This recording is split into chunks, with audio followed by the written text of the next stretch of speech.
പരീക്ഷയുടെ സമയത്തൂടെ നമ്മൾ കടന്നു പോകുന്നു അല്ലേ? പരീക്ഷ കഴിഞ്ഞാലും പരീക്ഷയുടെ സമയത്ത് എല്ലാവരും നമ്മളോട് ചോദിക്കുക എന്താണോ, എടാ എത്ര മാർക്കാടാ, എത്ര മാർക്ക് കിട്ടി, ഫുൾ A+ ആണോ, എന്താ മാർക്ക് കുറഞ്ഞ്? ഇതിനപ്പുറത്തേക്ക് നമ്മുടെ ഒരു മാനസികാവസ്ഥയുണ്ട് അല്ലേ? നമ്മളൊക്കെ വിദ്യാർത്ഥികളാണ്, കുട്ടികളാണ്.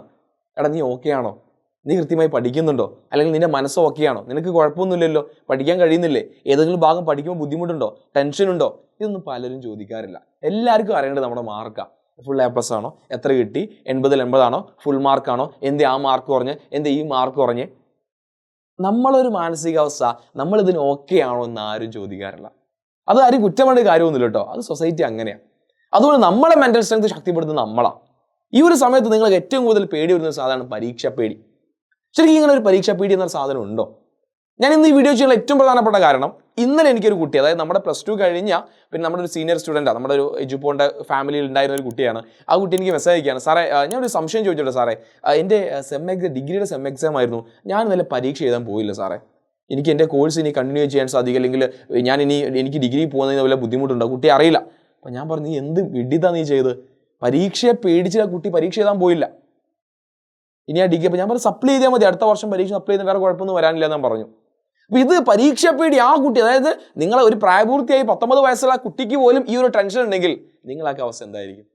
അതുകൊണ്ടാണ് എന്താണ് ഈ ഒരു പരീക്ഷ പേടിയുടെ യാഥാർത്ഥ്യം എന്ന് നിങ്ങളിലേക്ക് എത്തിക്കാൻ ഞാൻ ഈ ഒരു ചെറിയ വീഡിയോ ചെയ്യുന്നു. ഈ വീഡിയോ മുഴുവൻ കണ്ടു കഴിഞ്ഞാൽ നിങ്ങൾക്ക് മനസ്സിലാവും എനിക്ക് പരീക്ഷ പേടിയുണ്ടോ, ഈ പരീക്ഷ പേടി എന്ന് പറഞ്ഞു കഴിഞ്ഞാൽ ഞാൻ എക്സ്ട്രാ ഉണ്ടാക്കുന്ന സാധനമാണോ, അല്ലെങ്കിൽ എൻ്റെ പ്രോബ്ലം ആണോ എന്നുള്ളത്. പ്രധാനമായും 3 കാര്യങ്ങളാണ് ഞാനിവിടെ പ്രധാനമായി റൈസ് ചെയ്യുന്ന കാര്യങ്ങൾ. പരീക്ഷ പേടി, നിങ്ങളിലേക്ക് ആ പരീക്ഷ പേടി എന്നൊരു സാധനം നിങ്ങൾക്ക് ഉണ്ടാക്കാൻ കാരണക്കാരായ 3 ആളുകൾ. അതിൽ ഒന്നാമത്തെ എന്താ പറയുക, നിങ്ങൾക്ക് നിങ്ങളുടെ പ്രഷറാണ്. നിങ്ങൾ നന്നായി പഠിച്ചിട്ടൊക്കെ ഉണ്ടായിരിക്കും, പക്ഷെ എന്താണ് പ്രഷർ ടു പെർഫോം. നിങ്ങൾ പഠിച്ച കാര്യത്തെ പരീക്ഷയ്ക്കിലേക്ക് എഴുതുമ്പോൾ അത് നിങ്ങളെ ഒരുപാട് രീതി നിങ്ങൾ ചിന്തിക്കുന്നുണ്ട്. ഒരുപാട് രീതിയിൽ ചിന്തിക്കുക എന്ന് പറഞ്ഞാൽ, ഇപ്പം ഞാനൊരു ടോപ്പിക് ഞാൻ പഠിച്ചു, നാളെ ഞാൻ മാത്സിൻ്റെ പരീക്ഷ എഴുതാൻ വേണ്ടി പോവാ, ആദ്യം ചിന്തിക്കുക എന്തായിരിക്കും അറിയോ? എൻ്റെ പാരൻസ് അവരെന്നെ വഴക്ക് പറയും മാർക്ക് കുറഞ്ഞാൽ, അല്ലെങ്കിൽ സൊസൈറ്റി. അപ്പോൾ നമുക്ക് ഒരുപാട് ഫാക്ടേഴ്സ് ഉണ്ട്. കാരണം നമ്മൾ പരീക്ഷ എഴുതുമ്പോൾ അത് ഇന്നത്തെ കാലം, പണ്ടൊന്നും ഈ ഒരു വിഷയമല്ലായിരുന്ന, ഇന്നത്തെ കാലത്തെ പരീക്ഷ എന്ന് പറയുന്നത് ഒരു പെർഫോമൻസ് പോലെ മാറിയിട്ടുണ്ട്. നമ്മളെ പെർഫോമൻസ് അളക്കാൻ ഒരുപാട് ആളുകൾ പുറത്തിരിക്കുന്നുണ്ട്. ആ രീതിയിലാണ് ഇന്ന് നമ്മൾ പരീക്ഷയെ കാണുന്നതും ഇന്നത്തെ സൊസൈറ്റി പരീക്ഷയെ കാണുന്നതും. പരീക്ഷ എഴുതാൻ വേണ്ടി പോവാണ്, അവനെന്തോ പിന്നെ പ്രോഗ്രാമിൽ പെർഫോം ചെയ്യാൻ വേണ്ടി പോവാ, അവൻ മറ്റേ നമ്മൾ ഐഡിയ സ്റ്റാർസിങ്ങളൊക്കെ പാടാൻ വേണ്ടി പോകുമ്പോൾ ജഡ്ജ്മെന്റ് എടുക്കാനും അതിന് SMS വയ്ക്കാൻ ആൾക്കാർ നിൽക്കില്ലേ, ആ രീതിയിലേക്ക് ഇന്ന് എന്ത് ചെയ്യുന്നുണ്ട്, പരീക്ഷകൾ മാറുന്നുണ്ട്. ഒരു ഗ്ലാമർ രീതിയിലേക്ക് പരീക്ഷ നമ്മൾ കാണുന്നുണ്ട്. പല ആളുകളും സൊസൈറ്റി ഒക്കെ നോക്കി കാണുക, എന്താണ് പരീക്ഷ പേടി, മാത്സ് പരീക്ഷ എഴുതാൻ വേണ്ടി പോയുള്ളവൻ നോക്കട്ടെ അവൻ എത്ര മാർക്ക് കിട്ടും, അവൻ എങ്ങനെയുണ്ട്, ഈ രീതിയിലേക്ക് ഒരു പെർഫോമൻസ് ആയിട്ട് എക്സാം മാറുമ്പോൾ ചുറ്റുള്ള ആൾക്കാർ ഇങ്ങനെ നോക്കിക്കൊണ്ടേയിരിക്കുക. അപ്പോൾ നമുക്ക് പ്രഷർ കൂടുക, ഇതെങ്ങനെ എഴുതുക, അവരും എവിടെ മാർക്ക് പറഞ്ഞാൽ പാരൻസ് ചീത്ത പറയോ, സൊസൈറ്റി ചീത്ത പറയോ, ഫ്രണ്ട്സും ബാക്കി ടീച്ചേഴ്സ് ഇവരെല്ലാവരും ഇത് കാണുമല്ലേ പേപ്പർ, മാർക്ക് പറഞ്ഞാൽ അവരെന്തെങ്കിലും പറയോ, എന്നെ കഴിച്ചാൽ എനിക്കത് നാണക്കേടാണോ? ഇതാണ് ഒന്നാമത്തെ കാര്യം.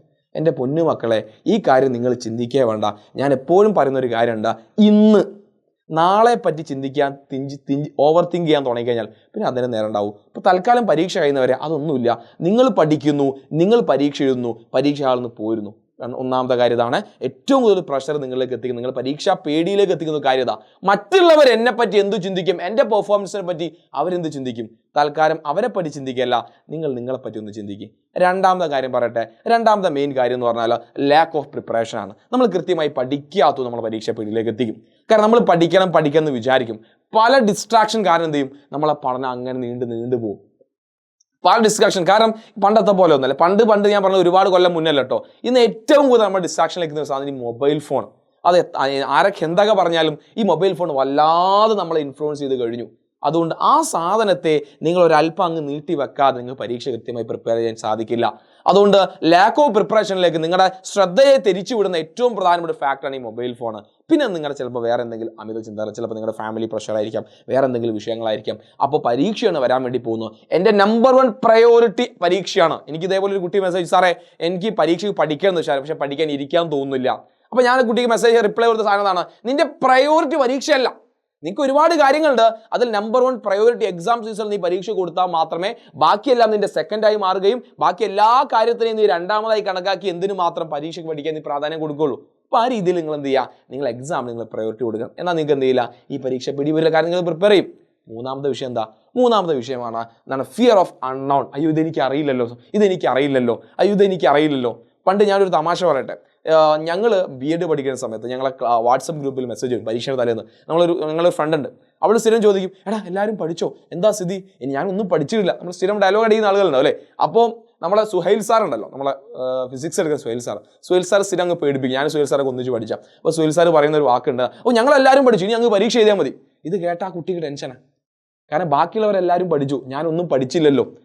നമ്മൾ ചുമ്മാ പറയുന്ന പഠിച്ചു എന്നുള്ളതൊക്കെ ചുമ്മാ കുട്ടിയെ ഒന്ന് വെറുതെ വാട്സപ്പ് ഗ്രൂപ്പിൽ പറയുന്ന ഈ ചിന്ത പോലും, ആ ചെറിയ ചിന്ത പോലും നമ്മൾ എന്ത് ചെയ്യുന്നുണ്ട്, നമ്മൾ ടെൻഷനിലേക്ക് കൊണ്ടെത്തിക്കുന്നുണ്ട്. അപ്പോൾ നിങ്ങൾ ഏറ്റവും ബേസിക്കായി മനസ്സിലാക്കേണ്ട കാര്യം, പരീക്ഷാ സമയം എന്ന് പറഞ്ഞാൽ ഓട്ടോമാറ്റിക്കലി ഈ എല്ലാ ഫാക്ടേഴ്സും കൂടി കടന്ന് പോകുമ്പോൾ നമ്മുടെ മനസ്സിലേക്ക് ഒരു പേടിയുടെ ഒരു അത് നമ്മുടെ സൈക്കോളജിക്കൽ രീതിയാണ്. നമ്മൾ മനുഷ്യർ പല കാര്യത്തിനെയും നമുക്കൊരു മറ്റുള്ളവർ അനലൈസ് ചെയ്യുന്ന പല കാര്യത്തിൽ നമുക്ക് ചെയ്യുമ്പോൾ ഒരു പേടി ഉണ്ടായിരിക്കും.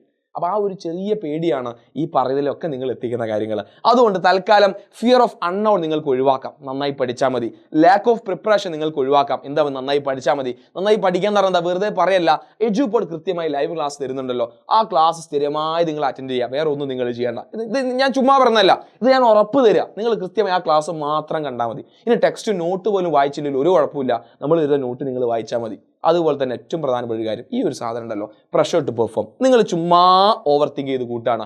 ആരും വരൂല മക്കളെ, നിങ്ങളെ രക്ഷിക്കാൻ ആരും വരൂല, നിങ്ങൾ മാത്രമേ ഉണ്ടായിരിക്കുള്ളൂ. അതുകൊണ്ട് മറ്റുള്ളവർ എന്ത് ചിന്തിക്കുന്നു, മറ്റുള്ളവർ എന്ത് പറയുന്നു എന്ന് കരുതി ചുമ്മാ നിങ്ങളെ സമയത്തെ ഇല്ലാതാക്കാൻ ശ്രമിച്ചാൽ പിന്നെ അതിനെ നേരം ഉണ്ടാവുള്ളൂ. സോ നിങ്ങളുടെ ഫ്രണ്ട്സിലേക്ക് ഈ വീഡിയോ ഒന്ന് ഷെയർ ചെയ്ത് കൊടുക്കുക. കാരണം മാനസിക ഇതുണ്ടല്ലോ, നമ്മളൊരു മെൻ്റൽ സ്റ്റെബിലിറ്റി, മെൻ്റൽ ഹാപ്പിനെസ് വളരെ പ്രധാനപ്പെട്ട പരീക്ഷയുടെ സമയത്ത്. ഈ ഒരു മെൻ്റൽ ഹാപ്പിനെസ് ഉണ്ടെങ്കിലേ പരീക്ഷയെ നന്നായി എഴുതാൻ കഴിയുള്ളൂ. ഇല്ലെങ്കിൽ നമ്മൾ ചുമ്മാ ഓവർ തിങ്ക് ചെയ്ത് നമ്മുടെ നല്ല മനസ്സിനെ, നല്ല ബ്രെയിനെ നശിപ്പിച്ചിട്ട് പരീക്ഷ എഴുതാൻ വേണ്ടി ഇപ്പോൾ എന്തായാലും ചീത്ത ബ്രെയിനായിരിക്കും, നമ്മളവിടെ ഓഫ് ആയിരിക്കും, നമ്മളവിടെ ഓണല്ല, നമുക്കൊന്നും എഴുതാൻ വേണ്ടി കഴിയില്ല. സോ എപ്പോഴും ഒന്ന് ചിന്തിക്കുക, പഠിക്കുക, പ്രിപ്പയർ ചെയ്യുക, പോയി എഴുതുക. വേറെ ഒന്നിനെ പറ്റി നിങ്ങൾ ചിന്തിക്കരുത്. നിങ്ങൾ വേറെ എന്തെങ്കിലും ടെൻഷൻസ്, പരീക്ഷയുമായി ബന്ധം നിങ്ങൾക്ക് എന്തെങ്കിലും ടെൻഷൻ ഉണ്ടെങ്കിൽ നിങ്ങൾ താഴെ കമൻറ്റ് ചെയ്യുക. അതിനൊക്കെ നമ്മൾ കൃത്യമായി റിപ്ലൈ ചെയ്ത് നിങ്ങൾ വീഡിയോ ചെയ്യുക, നമ്മൾ വീഡിയോ ചെയ്തു തരും. മാനസിക ഉല്ലാസം അല്ലെങ്കിൽ മാനസിക എന്താ പറയുക സംതൃപ്തി അല്ലെങ്കിൽ ഒരു മാനസിക ഹാപ്പിനെസ്, മെൻ്റൽ ഹാപ്പിനെസ് വളരെ പ്രധാനപ്പെട്ട. അപ്പോൾ അത് നമ്മൾ കൃത്യമായി കീപ്പ് ചെയ്തുകൊണ്ടേയിരിക്കണം. നിങ്ങൾ ഹാപ്പി ആയിട്ടിരിക്കുക. എന്ത് ടെൻഷൻ ഉണ്ടെങ്കിലും നിങ്ങൾ എഡ്യൂപോഡുമായി ബന്ധപ്പെട്ടാൽ മതി. നമ്മളെ ടീച്ചേഴ്സിൻ്റെ നമ്പറൊക്കെ നിങ്ങളുടെ കയ്യിലുണ്ടെന്ന് വിചാരിക്കുന്നു. നമ്മൾ നിങ്ങളെ കൂടെയുണ്ട്. അപ്പോൾ നന്നായി പഠിക്കുക. പരീക്ഷ വീഡിയോ നിങ്ങൾക്ക് ആർക്കുമില്ല. നിങ്ങൾ പഠിച്ചതൊക്കെ പരീക്ഷയ്ക്ക് വരുള്ളൂ, അല്ലാതെ ഒരു സാധനം വരില്ല. അത് എൻ്റെ വാക്കാണ്. നിങ്ങൾ പഠിച്ചതല്ലാത്ത ഒരു സാധനം പരീക്ഷയ്ക്ക് വരില്ല, അത് എൻ്റെ വാക്കാണ്. നമ്മൾ കൃത്യമായി നമ്മളെ ലൈവ് സീരീസും ക്ലാസ്സുകളും നിങ്ങൾ കാണുക, ഒരു പേടിയും വേണ്ട. ഓക്കെ, അപ്പോൾ ഓൾ ദി ബെസ്റ്റ്, പോസിറ്റീവായിട്ടിരിക്കുക. ബാക്കി നമ്മൾ വരുന്നത് വെച്ച് കാണണം, അത്രേ ഉള്ളൂ.